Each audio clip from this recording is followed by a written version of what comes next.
podcast. Thanks for listening. Check out our website, stadiumjourney.com. We are the world leader in sports travel information with reviews of over 2,500 stadiums all around the world, 25 countries to be exact. And we are more than just an awesome website. Connect with us on all of our social media channels at Stadium Journey.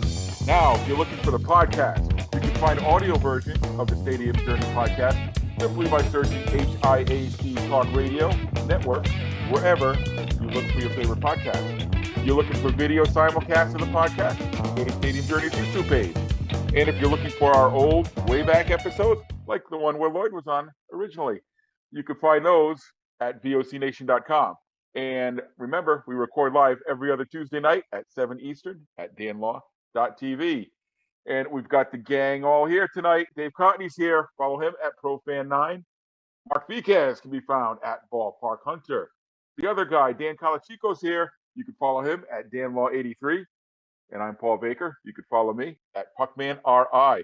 And we are happy to kick off 2022 with our good friend and Stadium Journey's Georgia correspondent, Lloyd Brown. Lloyd was here. For those of you who have been listening since day one, Lloyd, you might be the only one. Lloyd joined us for one of our first podcasts way back in 2017. Lloyd, I think we can safely say you've been kind of busy since then. Okay. Yeah, I've been pretty busy. And that's what we're going to talk about today is your travels on the road to Club 124. Okay. So why don't you explain to our listeners what Club 124 is exactly?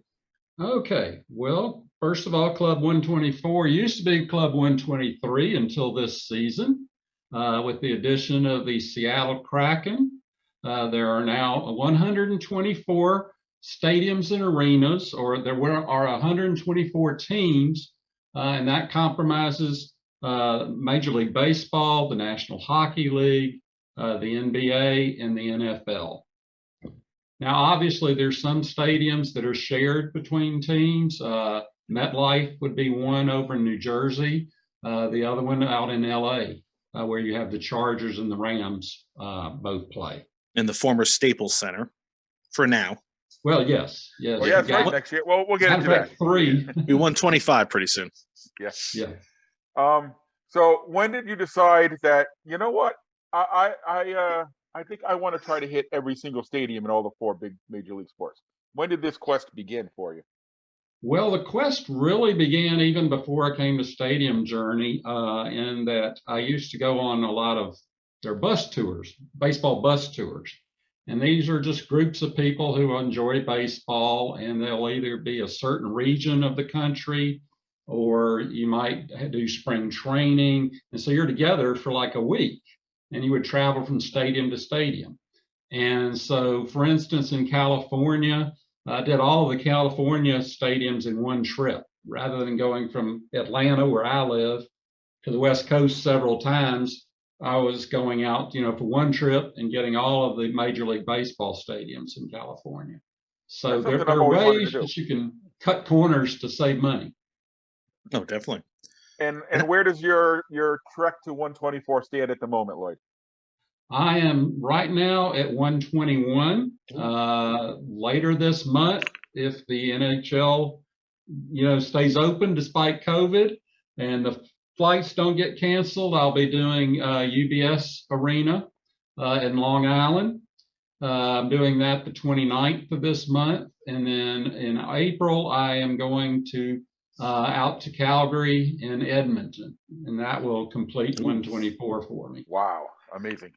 So how many people are in this group? Is there an actual number of men and women? Actually, they had 2 bus loads for the trip that we did to California.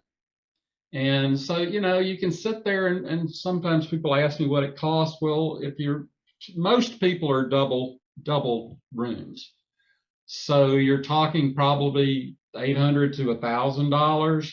Now, that may sound like a lot of money, but when you think about buying the tickets, renting a car, Nowadays, parking at the stadiums, and all of those different issues, it adds up. Yeah, definitely renting a car. Yeah, and too, I'm not really used to flying on I-5. So when you're in California, Atlanta's traffic's bad, but not like I-5. Yeah, I-5. I could tell you stories. If you get on I-5 in LA past noon, trying to go to Anaheim to see an Angels game, give yourself about 5 hours. It should only take about 45 minutes. I think that's what they say. But we hit some nasty traffic there, all because we got up there afternoon. So, no, that makes a lot of sense. That makes a lot of sense. The socialization's a big part of it too, because you're not sitting there having to concentrate on driving.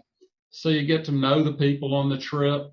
You can bet on the last, final score of the game, the little squares. You purchase squares on and also we had video players, so we actually had baseball movies playing during the trip, so you could watch the baseball movies. Yeah, I may have to do that.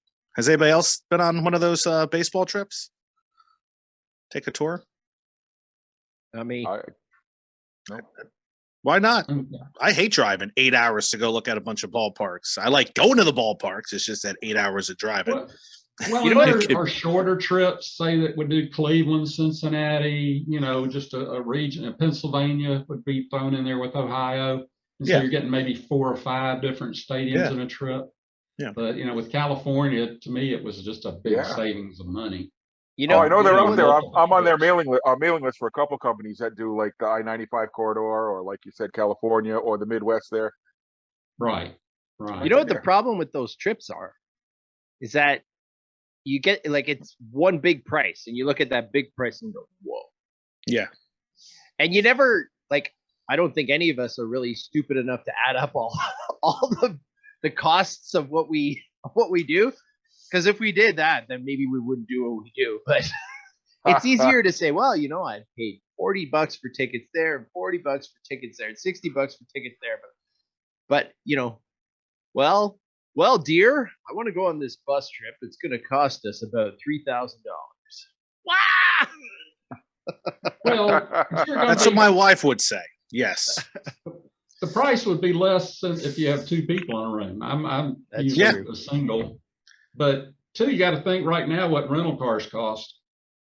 It's outrageous. Yeah, it's ridiculous, because I thought about renting a car to go down to North Carolina this year, and I think when I went to Iowa a couple years ago, it was like $120 for the week. I think it was about $60 a day to rent a car. It was outrageous. I don't think that price is going down anytime soon. I don't know about Canada here, but car rentals are. Ooh, sky high.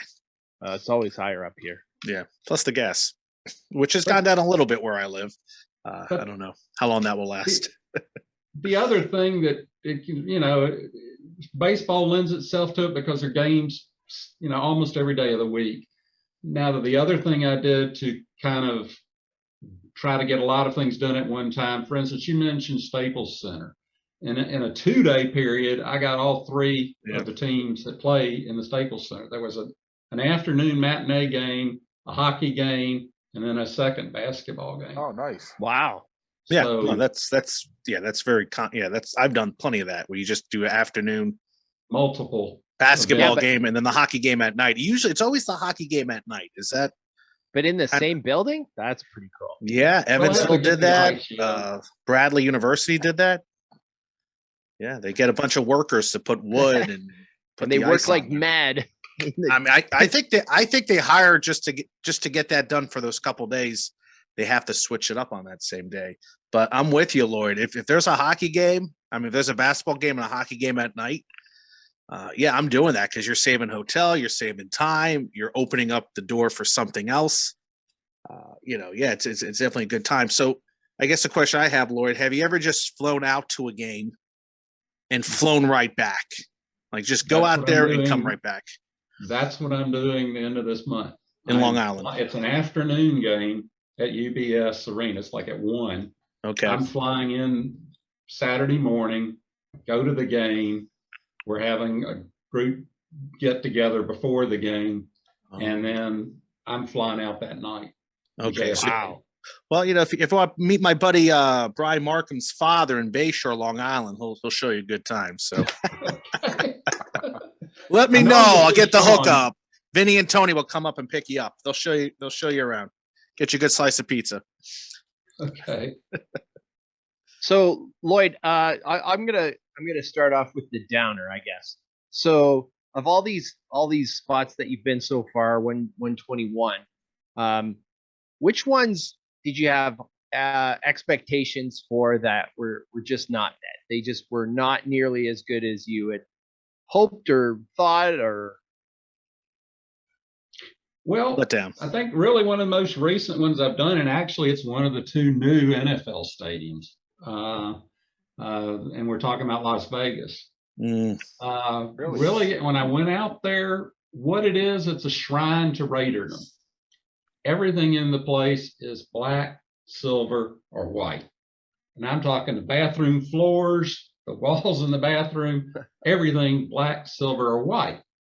There's nothing really unique about the stadium as far as a scoreboard situation. It has this window that opens at the top of the stadium, and you see the strip out the window. But to me, it was like a lot of hoopla. But the stadium really didn't have anything that's that memorable about it, other than the colors and that type of thing. Whereas you go to LA now, Sean McDonald went out there, really panned, the new stadium in LA. I kind of liked it, but some of the things he didn't like about it, he was there for a Charger game. I was there for a Rams game. And evidently the crowds are totally different. I can imagine. As far as who goes, they were having fights in the stands at his game.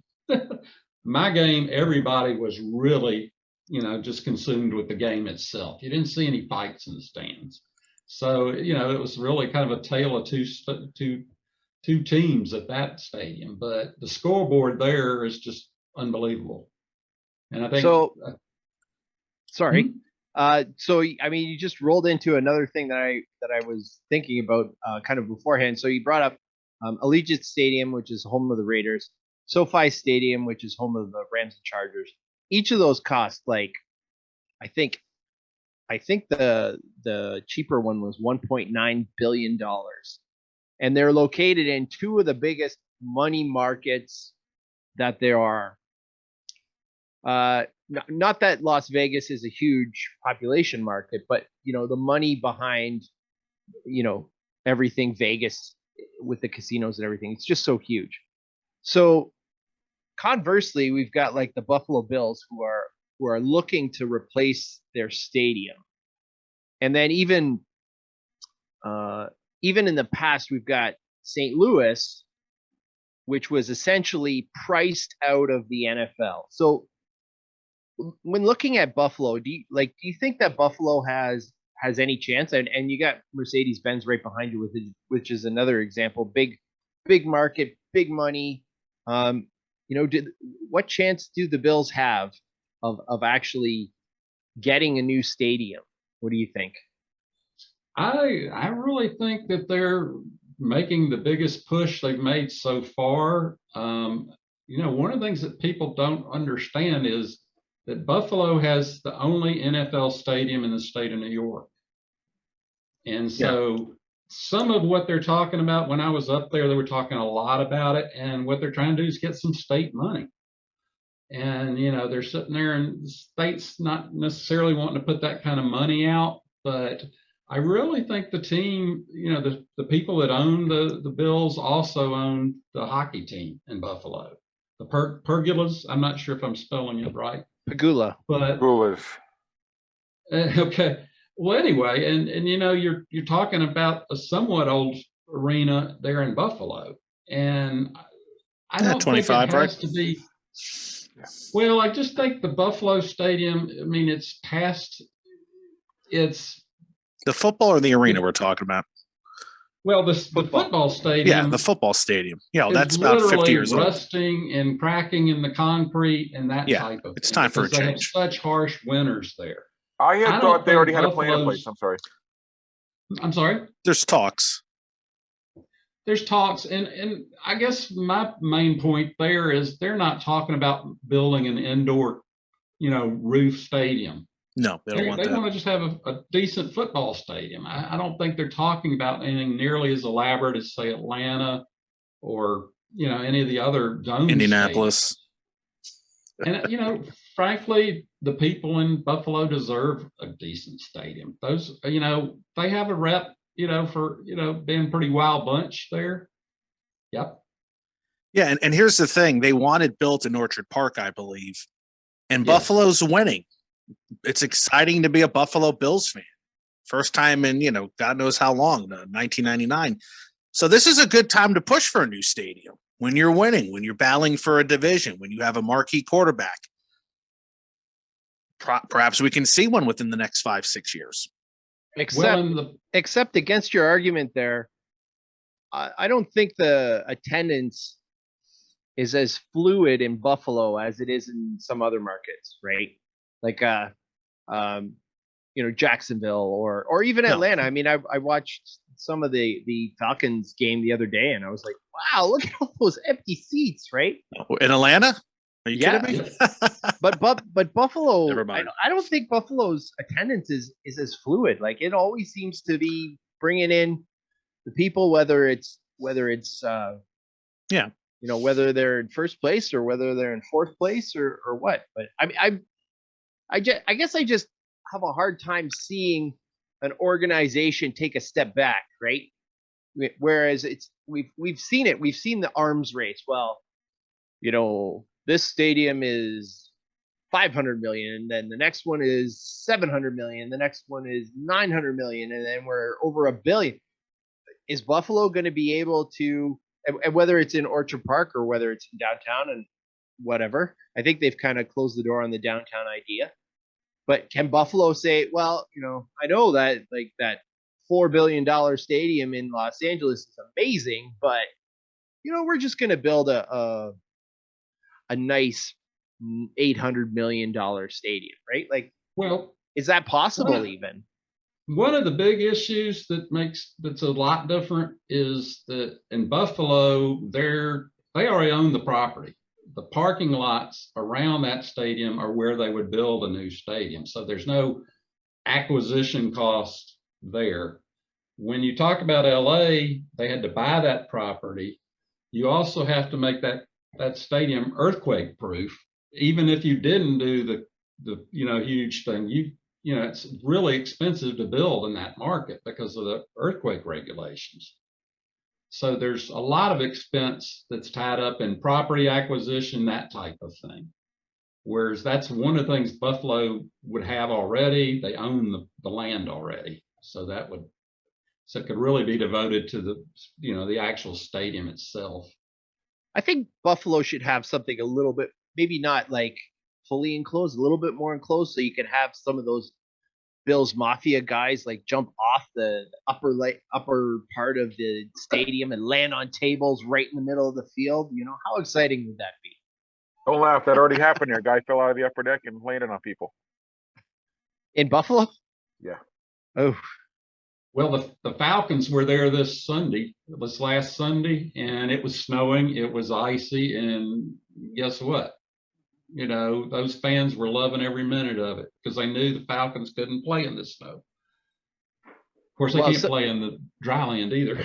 Some of the worst games that they've had in Buffalo is if they get like a Monday night game or a Sunday night game or whatever, and then you get all the tailgaters who decide not to adjust their timing. So, I think they had a Sunday night game that was it was kind of the first one in a long time, and the tailgaters showed up at 9 as they normally do, and instead of drinking till 1, well, they drank till 8 or 7 or whatever. And then I think in that game I'm thinking of the Bills did pretty terrible. So anyway, let's do the flip side. Let's do the positive then. So if you were to get the opportunity to do a return trip somewhere that you've already been, not necessarily what's home for you, but a place that you really like that you just would like to go back, what would it be? Well, baseball wise, for sure, it would be either PNC Park or the Giants Stadium out in Shocker. So, well, I used to call it AT&T. It's something else now. San Francisco baseball stadium. I love that, being on the bay like it is. I mean, as far as being Oracle scenic. Park. Oracle Park. Thank you. No problem. So those would be the two in baseball that really grabbed me. And I would like to go back to, I just think PNC's not a real complicated park, but it just was done right. It's right sized for Pittsburgh. Yes. It has a gorgeous view of downtown, and the fans are great there too. So I think that it really has all the package there. All 6 of them are fantastic.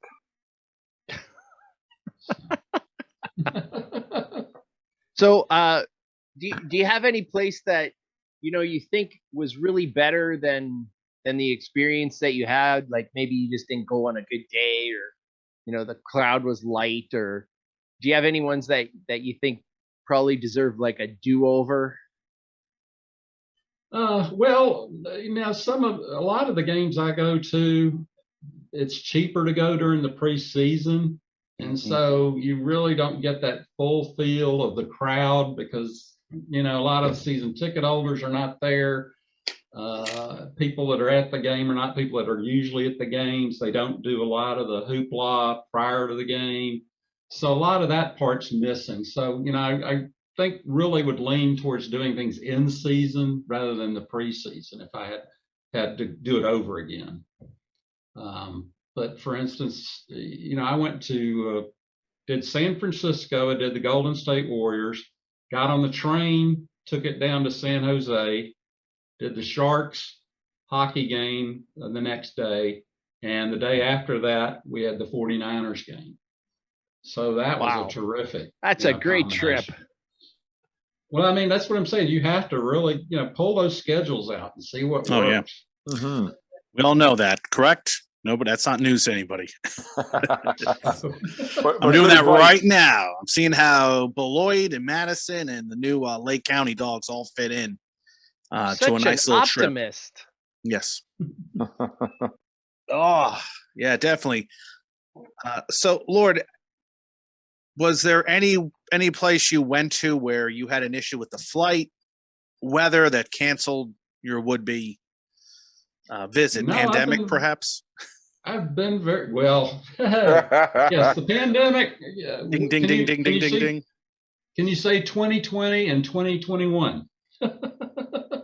At least till the fall. I hit the ground running about August of last year. And for 6 or 7 straight weeks, I was at a event, one of the stadiums or arenas. Because I started as soon as preseason football started, and I was, up through about October, it was a different stadium every week. Because, I kind of was on hold for about a year and a half. And so like a lot of us. Yeah. And then too, getting across the border. Of course, Dave can't get across this way. Well, it's open now, but who knows next week? Right. It's the only thing that's open, apparently. Yeah. Hey, you can come up. You can't go to a game, but you can come up. Well, and even if you go to a game, okay, and as Dave can tell you, if you're in Quebec, what is it, 1,300 people or something? It's some small percentage in Quebec can actually attend a game in an arena. So they're just within the provincial, restrictions too. Yeah. In Ontario right now, we're 50, whatever's left, 50% or 1,000. And then like you got organizations like the Leafs and Raptors who have far more than 1,000 season ticket holders. And they basically just said, you know what, forget it. We're just not taking any tickets, and we're going to play in front of nobody. So that's what they did. I had that on the weekend. I was supposed to go to North Bay, and I got the tap. We're over our capacity, and your tickets have been canceled. Here's your refund. So yeah, it's a Yeah, it's a tough one. It's a tough one right now. Okay, well, another frustration with Club 124 has got to be that the goalposts keep moving, and it's Yeah. hard to stay current. So you said in April you will be a member, but then a couple months later you'll no longer be a member of the club, right? Because what do we have Not coming real. up? What do we have coming up for new Which stadiums? Well, they were going to build a new arena in Calgary. It's Yeah. since gone down the tubes again. So yes, I mean, that was my main thing was, okay, of the ones I got left, okay, Calgary is the most likely to have a new arena or stadium.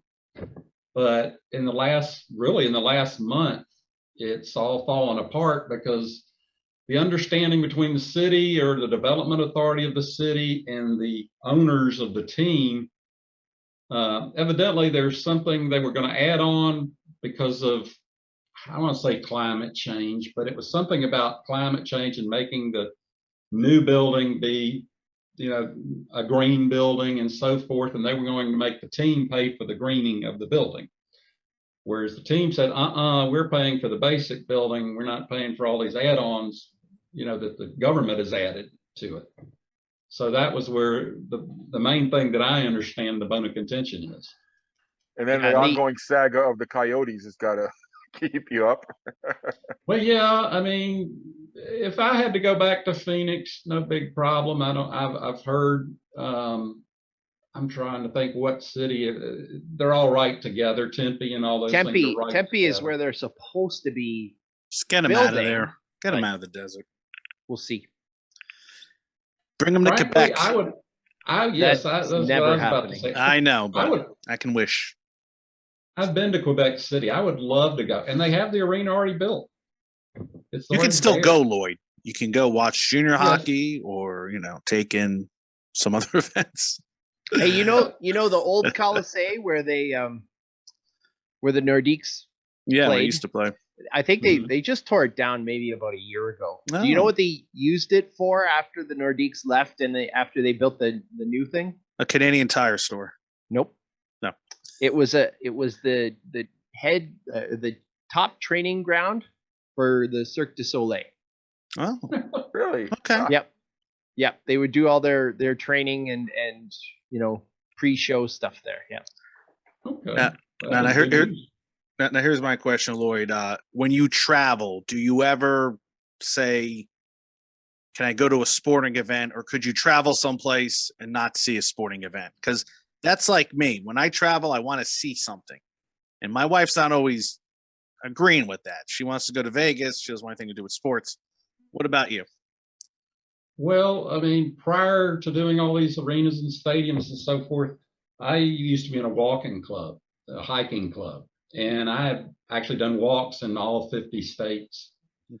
I've done all the provinces in Canada, and I've done all of the capitals in all the 50 states. This was when I was a mere child. Now I can't walk hardly, so that's been, one of the things I've done. Yeah, I mean, I love history. I love seeing sites. The other Lloyd that's actually tuned in this evening, he and I met up in Philadelphia. And one of the things he loves to do is presidential related places. And so when he was down here in Atlanta, we went to the Carter Center. Obviously, Philadelphia, there's just things every block or two that have to do with history. So, I could go to a place and not see a game. I would be just fine. Lloyd Rothwell, Benjamin Harrison's home is here. It's a nice little tour. Nice little secret we have here in Indianapolis. Anytime you come and visit, you can be my guest. I said it. Okay. Make sure you bring a girl, though. He would love it. No. Don't bring a girl. All you have to do is bring one of those Sydney Blue Sox caps or some, Vegemite, and I'll be fine. That was for Mark. Vegemite? Come on. All right, Lloyd, you mentioned some of your favorite MLB parks. How about basketball? What's some places that stand out for you there? Well, of course, I was out at the new one in San Francisco. was there probably about the 6th or 7th game they played in the new center out there, and that was fabulous. It's right down on the waterfront. They redeveloped all around it. A lot of good restaurants and things nearby. So I was very impressed with that one. I was trying to think of the other ones. I mean, Madison Square Garden is a magical place. It's been around forever. But if you've never been to it to see all the history behind, because I did the tour in addition to going to the Rangers game there. And the Knicks game, I went to the game and then left. But the Rangers, I actually took the tour earlier that day, and just all the history of that place. That's really interesting a great tour. One of the best that I've done at MSG for sure. So, I guess as far as hockey, obviously you've got the history up there in Canada with the, going and seeing the Hall of Fame in Toronto.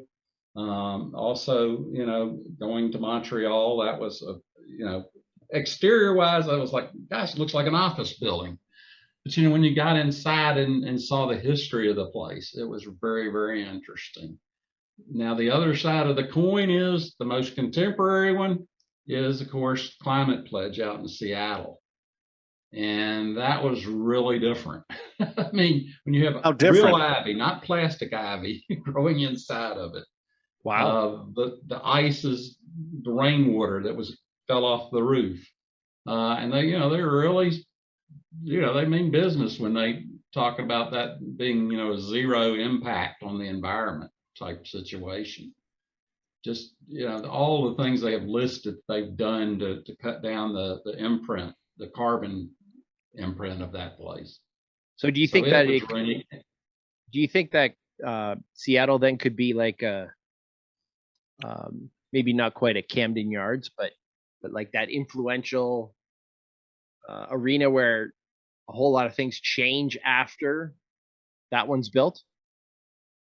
I think so. Well, I don't know if, I think Seattle is a very green oriented city. I don't know, I think in the Pacific Northwest, they really care a lot about the environment. I don't know if somebody else is going to put that kind of money into it or not. I mean, you got to remember, who owns that actually is Amazon. I mean, they're the name sponsor. Now it's called Climate Pledge Arena, but it is, Amazon is the owner of that name. So, and I think too, that's going to lead to Seattle getting a basketball team again. Let's hope so. Hope so, yeah. Lloyd, had you been there for the Sonics before they redid it? I had been to a WNBA with the Seattle Storm when it was just the Key Arena. And I can tell you, Paul, you and I share in that, sometimes we're in arenas where when we stand up, the seat comes up with us. And that's what Key Arena was like. Yeah. I mean, obviously, when Key Arena was built in 1962, people weren't quite as wide as I am. So when I tried to get up, it kind of got up with me. No, I could tell you, that happened to me in Hershey, Pennsylvania, with the old brown seats. Those would come out, but those are quite old from the 30s. But yeah, I saw a Seattle Thunderbirds game there with my brother in 2001. And the stadium just seemed a little bit dusty, and the banners hanging up looked like they were molding or discoloring. I don't know how that was happening. And that was refurbished in 1995, I believe. So I can just imagine how it looks now. It's probably night and day. Oh, yeah. The only thing that exists of it's the roof. Yeah. They just lifted the roof up on hydraulic lifts and then built the arena beneath it. Because the roof is actually from the 62 World's Fair, and it's historical preservation. You can't tear the roof out. It had to be preserved. Oh, okay. Didn't they build it down into the ground? Like the roof isn't super high. It's only a story or two above ground. They hydraulically lifted the roof up and then built the arenas down into the ground. In other words, when you're down, the concourse is at the top of the stands. In other words, you're going down, down, down, so you're not coming up from below to get to your seats. You're going down from the concourse. They have a limited upper level to it, very limited upper level, and it actually has obstructed views. That was the one negative I had to say about that place. Because if you were in the upper deck, I thought those were a thing of the past. You couldn't see the scoreboard totally. You could see the action on the ice, but you could not see the full scoreboard. And they have a little wonky scoreboard up there, right? It's at all four corners, or do they have a center one? It's kind of different looking, yeah. It's not a big one. What's your take on that? Yay or nay? Stick with the original? I would stick with the original. Okay. I mean, you know, as far as scoreboards, I would have to say the Golden State scoreboard was huge. I mean, it's almost like Cleveland. If you know, it's about as long that Cleveland one is humongous. Yeah, and that's the one out in Golden State's that way. I think Golden State had to be one of the most expensive ones too, because you know what land cost in San Francisco. Oh yeah, had to cost them a fortune. Well, they're getting higher and higher and higher, and you know, corporate naming are getting like what's the new cryptocurrency for the Staples Center? I think that's the largest ever. The new LA Clippers arena, which 3 years from now that's going to be built. Yeah, it's right across the street. I mean, it's actually pretty close to where the Clippers used to play. Yeah. It's near the airport. It's on the side of the sports arena. Yeah. It's not that far from the airport. You can actually probably just get an Uber. I thought it was on the site of the Forum where the Lakers used to play. That's what I meant. I'm sorry. Yeah, that was my mistake. I think it's in Inglewood. It's in but I don't know if it's going to be on the site. That was my mistake. Yeah, it's where the Lakers used to play, not the Clippers. Yeah, the soccer stadium they built is on the site of the sports arena, right? Yeah. And the sports arena is by the Coliseum. Yeah. Yep. No, that was just me mixing them all up. Sorry. No, you know. Oh yeah, but yeah, it's only 4 miles from the airport to the to SoFi, and actually they had to build SoFi into the ground because it's on the landing approach to LAX. Oh wow. But they've also put lights and stuff up in the roof of that, and it does advertising. So when you're landing in LA on the plane, you look out the window, and it's got some ad or what's coming to the stadium next. So now I know we talked a little bit about SoFi, but what did you think about its construction, its design? Did that look like a stadium? Did that not look like anything you've seen before? Was it that? No. Shape-wise, it did not look, you know, I mean, yes, the scoreboard, but the roof, it then has a courtyard outside of the actual seating area that is all kinds of greenery. They've preserved the lake that used to be in the middle of the racetrack, the horse racetrack, because this is where Hollywood Stakes were over the years, or Hollywood Downs was. So it's a very natural setting as it can be in LA. Yes. So, Lloyd, you live in Atlanta. You guys build new stadiums like every other weekend. So you got tons of money, either that or tons of credit, one of the two, I guess. So 3 fairly new facilities in where the Falcons play and the Hawks play and the Braves play. So they call you up, Lloyd Brown, expert stadium person. What can we do to one of these 3 stadiums to make it even better based on something that you've seen? So if you could take something from another one of these spots that you've been and plunk it in your own hometown, what would it be? So an easier way to ask that question, what current trends do you see as positive? That's just so boring. Well, and I mean, as Paul has, you know, pointed out to me a long time ago, the Patriots had Patriot Place. How many years ago was that, Paul, that they built that? When they built the stadium. So whenever that was. 2000. We sit there and think, oh, the battery is this magical, and we came up with this idea. Well, no, we didn't. You know, and really, you know, all of y'all have been to Truist Park or SunTrust at the time you came. I think you hosted all of us, Lloyd, at one Yeah. time or another. Yeah. I think it was all the same year. Yeah. Get it's out of been here. kinda Dave's lean the coming. last couple of years.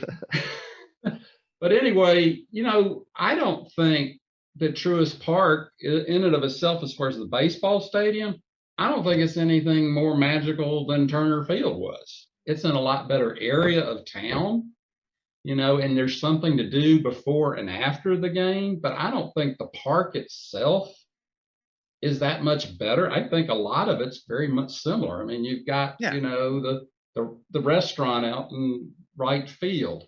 I mean, in a lot of ways, it just mimics what Turner Field looked like, but Turner Field had nothing to do before or after a game. Now, that being said, they've done a beautiful job with Turner Field and converting it to a football stadium. The parking lots that were surrounding Turner Field has all been taken over by my alma mater, which is Georgia State University. They're going to build the baseball stadium for Georgia State in that parking lot area. It's going to have the Henry Aaron Wall built into the stadium itself. Cool. Another thing that they're doing is they're building the Convocation Center. Well, Convocation Center means that our basketball team will not be in the PE gym where it's been ever since 1973. When I went to basketball games in 1973, it was on the 4th floor with pull-out bleachers of our PE building. And that's where I graduated. And so this, for the first time, will actually have us in a basketball arena. They'll be able to do graduations in it, and that will be opening actually next fall. So we will see some more new construction. I won't say it's another stadium, but it'll be a new arena for downtown Atlanta, primarily for Georgia State. I mean, I don't see it being, State Farm Arena's pretty much got a corner on concerts and that kind of thing.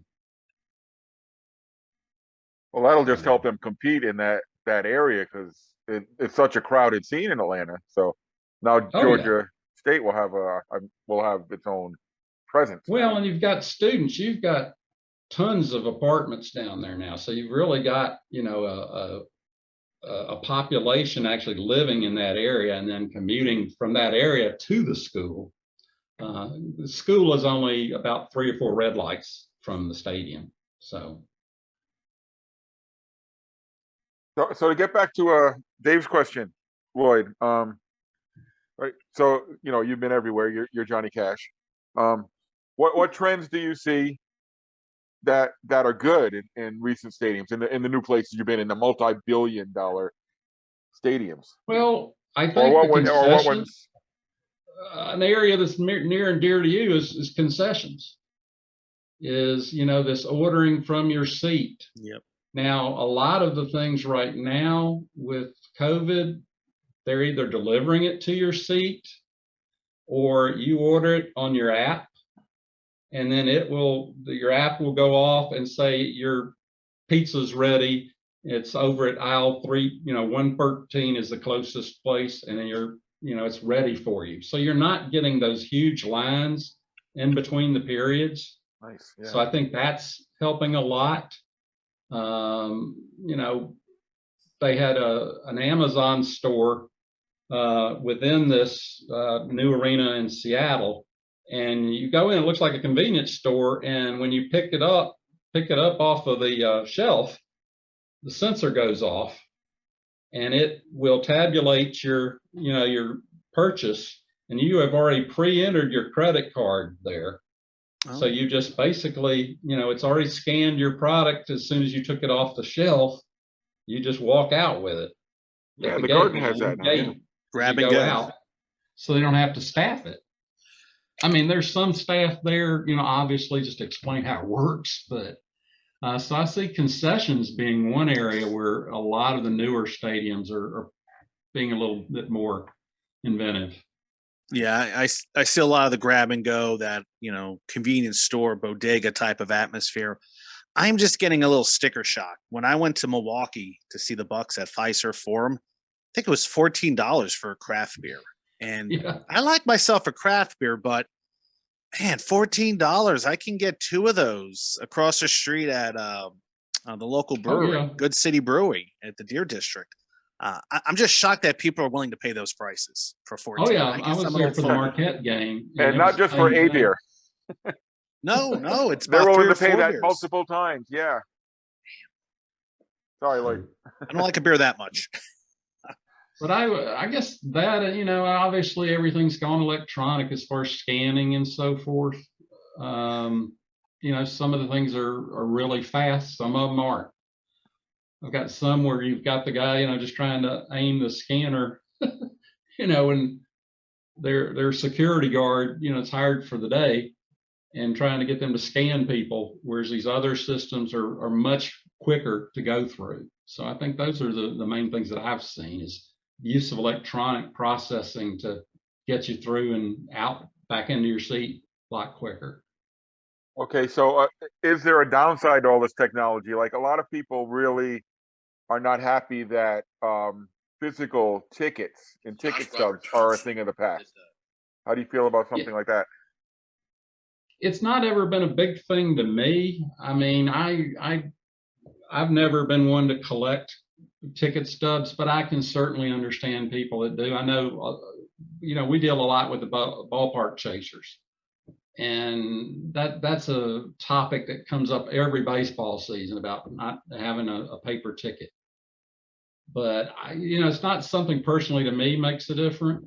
And I don't really buy a lot of stuff at if something's unusual, I might buy it in the team store, but I'm not one of these. I better watch what I'm saying. I've seen the back of your car after a trip. Yeah, you talking to me there, Lloyd?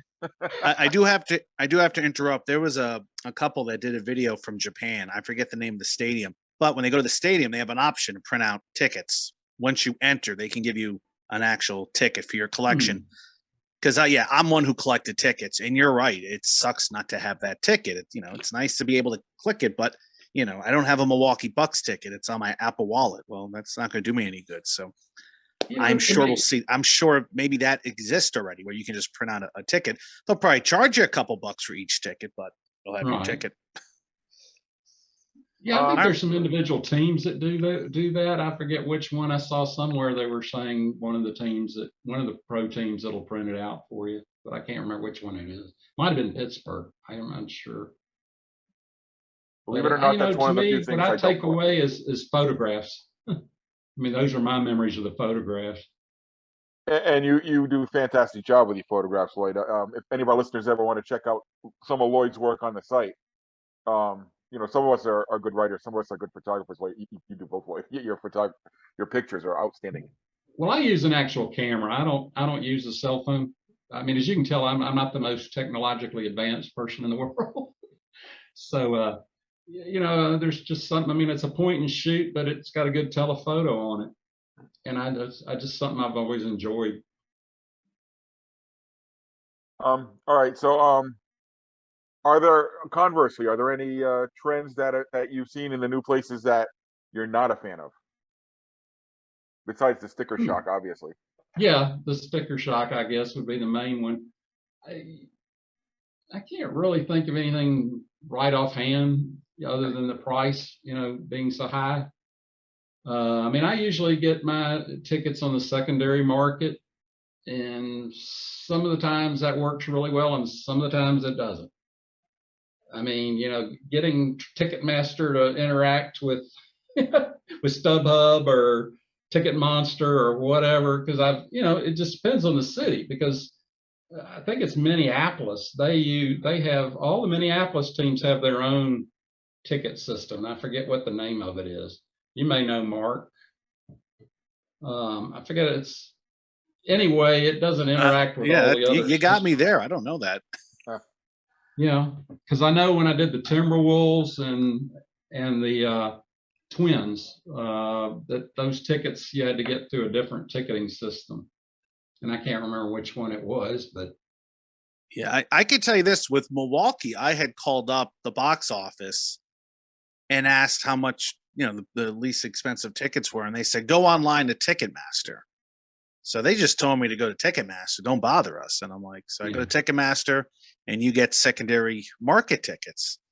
And I don't think I'm saying anything to shock anyone out there who's listening, but I think that's just the way to go. You buy off the secondary market. Somebody has a ticket they don't want to use, you get a good price. Bada boom, bada bing. Let's make a deal. A lot of the box offices have deals that they can't actually sell, tickets outside of their season tickets.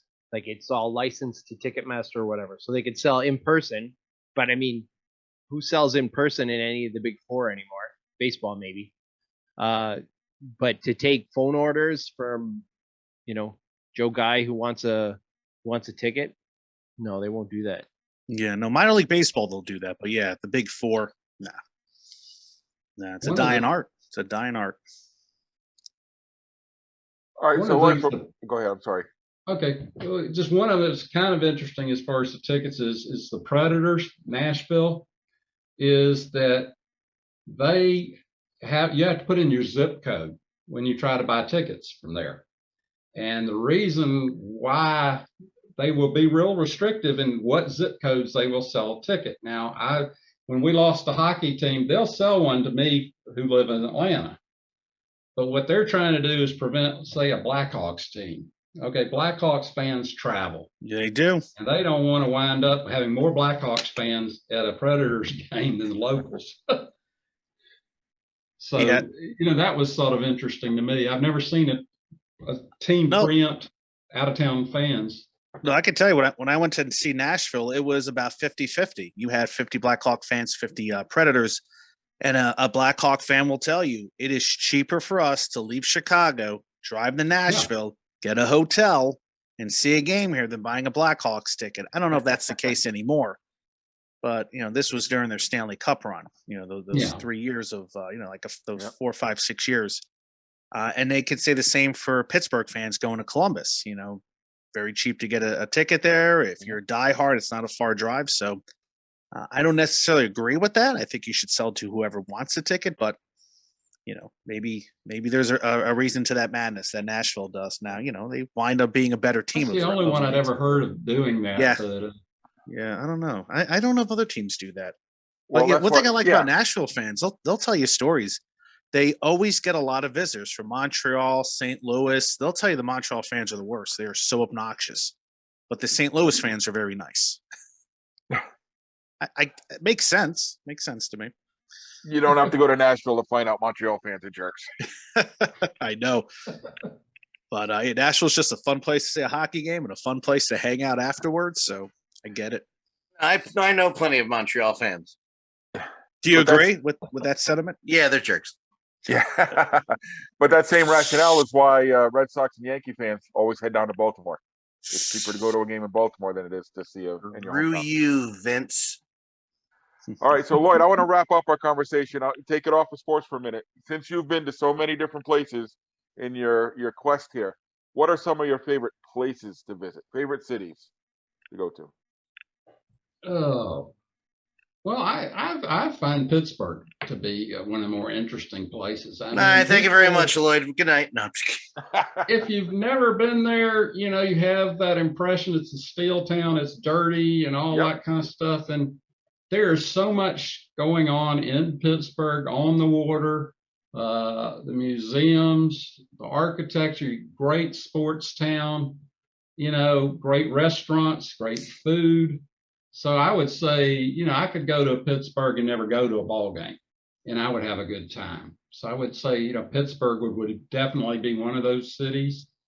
Seattle, to me, now Seattle, you could, if you wanted to go and get a bunch of sports done in a few days, go to Seattle, because there's either a soccer game or a basketball game or, a baseball game or something going on every day of the week out there. But there's also so much to do, as far as down by the water, some of the museums. I love if y'all don't know who Chihuly is, the blown glass, the colored glass. He's fabulous museum right there, and it's like 40 feet from the arena is the Chihuly Garden of Glass, and it's fantastic. So, the thing about Seattle is you don't go You go between May and October. It's dry there. People think it rains every day in Seattle. It doesn't. Atlanta gets more rain than Seattle does. Really? So, I just find Seattle as a town I really enjoy going to. Oh yeah, I love Seattle.